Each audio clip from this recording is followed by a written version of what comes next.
to be on like welfare, food stamps, and things like that. Yeah. That wasn't something that you ran to do. What did it cost us? Yes. Like, so now we're more dependent on social governmental systems than we ever were before. It's like this sense of entitlement, like, Yeah. oh, because we were enslaved and things like that, the government owes us something. But we have to know that nothing comes without a cost. So at what cost? In Christ is the most important thing. Mm-hmm. Not and I know for Black people that is a hard thing Mm-hmm. because we hold so tight to our culture and our racial identity. Yeah. And Those sometimes, people's hearts, yeah, they wanted to serve idols. They literally wanted to worship and be like other people. When it comes to having to make a choice between kingdom and them, they gotta go. We go public with this right now. Like a city on a hilltop. It don't have nothing to do really with slavery. The fact that we are the lowest in every area that you can think of. Mm-hmm. It really has to do with everything that took place, I would say post 1950, that really has to do with where we are right now, because we weren't great, but we were good. We were building, we were learning, we were growing, we were putting things together, we were you were independent. But guess what? That was not in alignment of the agenda for, these white political figures. So that way they not transplant, that's not a word. Like they took these political figures to push their agendas into our communities and things like that.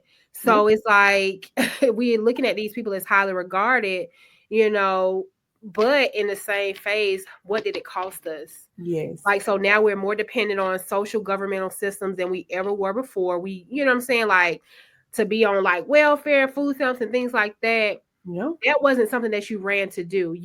We had more community, like we had more things like in common in terms of, we had more of a biblical model in terms of like sharing, having an acts type of thing, like thinking when it comes to like resources and things like that. But then when these agendas are pushed, just go get what you can from the government. Like it's like this sense of entitlement, like because we were enslaved and things like that, the government owes us something. But we have to know that nothing comes without a cost. So at what cost?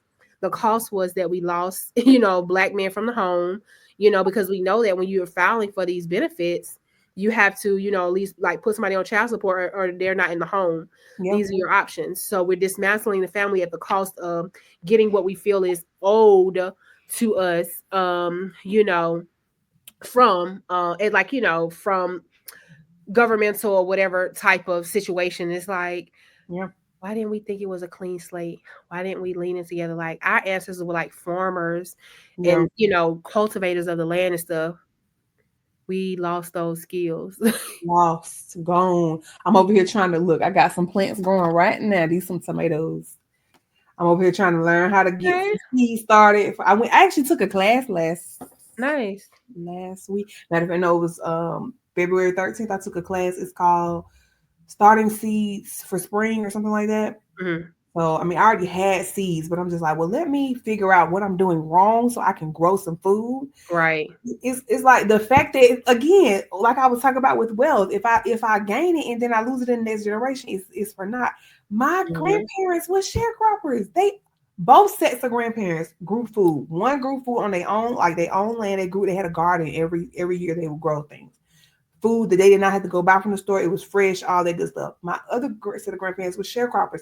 Y'all and had a garden. Y'all know how a garden is in like a massive plot of land that they use just for their own home to be able to, and fruit trees and nut trees and stuff like that. Like they knew how to do that. The next generation, literally, all of my aunts and uncles, nobody grows food. Yeah. It's just like, but y'all grew up with this. Y'all know how to do this. And again, I feel like that goes back to even what I was saying earlier. How do we get from one extreme to the other? You know what I'm saying? We would go from one generation of being so fake, but again, everything is outlined to us biblically. Yes. Like we see, like how, like in one season, the Israelites were so on fire for God and things like that. Like somebody in my small group, they also brought up like Hezekiah, like how he turned the nation around. And we see that with multiple, kings and things like that and prophets, how in one generation you're just on fire for the things of God, you're obedient, you're tearing down those idols and things like that, and then it's like in the next, idols are back up. Depravity, everything. So it's like we go from one generation of trusting God in his sustainability and things like that, and then we leap so far from to the left or whatever of it, and then we're having to start back over. You know what I mean? That's exactly what you see, and really what it did, even like in Bible times, is it was like God was demonstrating the desires of people's hearts. So Mm-hmm. every time, if it was a king or leadership that brought up the people, it was because it was in their heart to serve God. Yeah. And then when that king died, and maybe within the next two generations, everything fell apart. It's because it's always the same thing, like, in these type of generations. Because I know for a fact that my aunts and uncles in that type of situation, they saw something like people growing their own food as poverty, or not even poverty, but just like growing up Low poor. class type, like Mhm. beneath you, like, oh, I get what you mean. They equated that to like lower, so they went for more either professional careers or just jobs that would get them a retirement, or get them a means to an end, which it did. But because they did not value in their heart being able to have sustainable like food sources and things like that, and that good quality work ethic, then it didn't translate to the next generation. So Mm-hmm. every time God is trying to show us what is in your heart, Yeah. he's going to reveal it, whether you choose to see it or not. And every time we're showing him what's in our heart by how our perspective of life is, how we talk about things, is going to show what's in our heart. Like even with us discussing like politics and stuff, it's showing like what's in our heart to be able to see the things and do the things the way that God wants us to see and do things. And we're Mm-hmm. seeing how incongruent it is with other people, and that causes some grief. However, our whole perspective of life is to be able to please God at the end of the day. And when something mismatches with that, it's like, it's kind of, stirring someone up. And so it's in people's hearts to either serve God or to not serve God, to please him or not, or please themselves. And Yeah. they show that with everything. Yeah. That's very true. So, yeah, I'm prayerful that we will hold on to the things that we've learned and not be so short Mhm. sighted.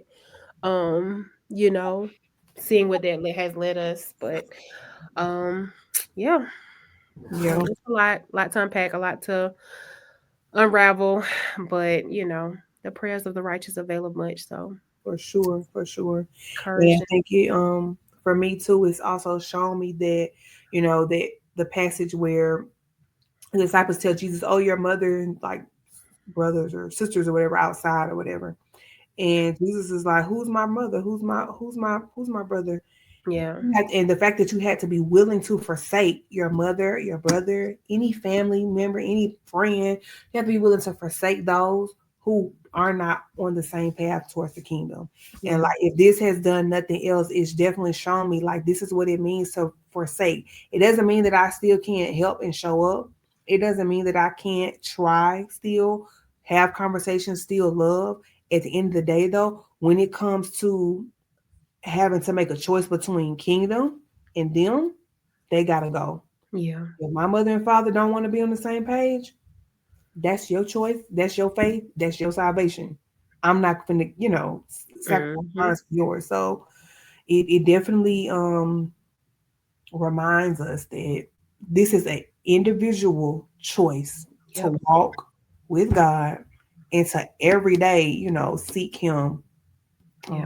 with our heart. So, Like our identity in Christ is the most important thing. mhm, Not and I know for Black people that is a hard thing mhm, because we hold so tight to our culture and our racial identity. yeah, And sometimes like we just forget, like, especially as believers, like I should not hold on to anything except the cross. Like that other stuff, I just love the idea of like thinking of things from an eternal mindset. When I think about life outside of this world, like he said, we be given a new body, which is definitely good news for me because I'm about sick of this one. But that's not why we here, But yeah, so it's just like we have to shift our perspective if mhm, we're, followers of Christ, thinking of things outside of the constructs of me being a woman, me being, a black woman, all those outside of all of our identities, me having these credentials. Who am I to the Father? Like, how does he see me? Right. If it's not in alignment with those things, it doesn't matter. Those other titles emphasize they don't matter. My greatest title is daughter of the king. You know what I mean? Yeah. Like that's the greatest thing. And I feel like that's one of the hardest things for people to accept. But once we kind of walk into the knowledge of that, it kind of makes it a little bit easier.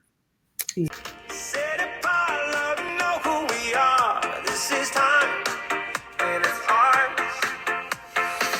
Let's take the night by storm. We'll make the streets our own. Let's take